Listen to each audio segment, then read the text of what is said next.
Hi, my name is Aldria Beatriz B. Castillo and I'm 16 years old, born in March 25, 2009, and I live in Block 4, Lot 4, Villa Emilia subdivision.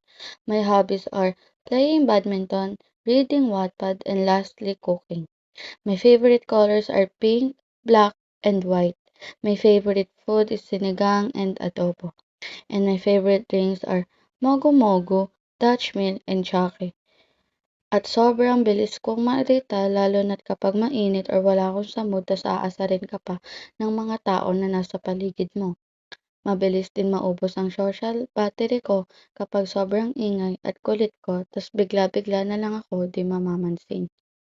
Tapos minsan, mahilig ako magbasa ng mga Bible verses at tuwing paggising ko ng maga, nagdadasal ako at bago ako matulog, magdarasal ako.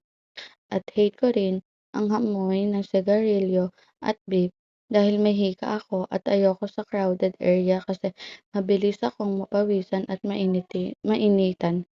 Ayoko rin ng sinisigawan at minumura ko dahil mabilis akong maiyak at sensitive akong tao.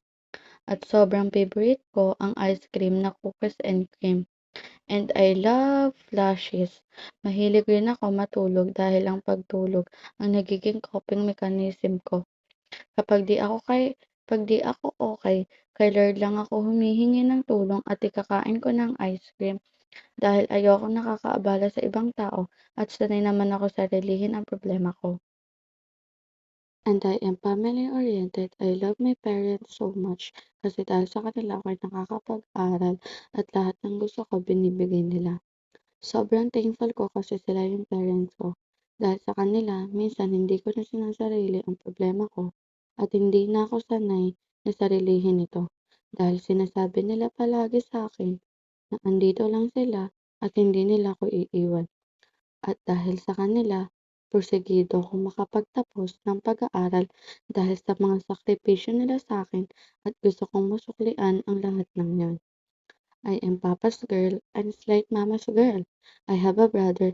He has a ADHD, but he's so kind to me and loving. He's 21 years old and working man.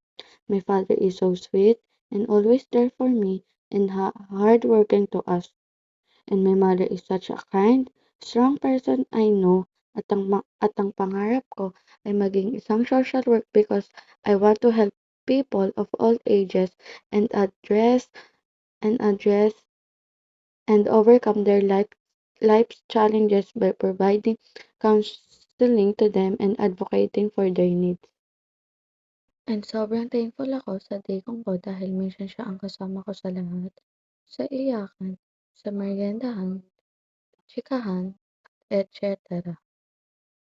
OA na kung OA, pero sobrang babaw kong tao.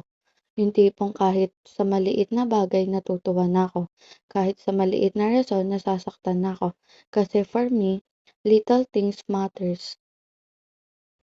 Everybody thinks that I am high maintenance, but no one will understand how appreciative I am over the little things, remembering the things I told you, checking up on me, sending me pictures, calls, handwritten letters, random visits, eating together, or just having the presence of my fave people makes my heart really happy.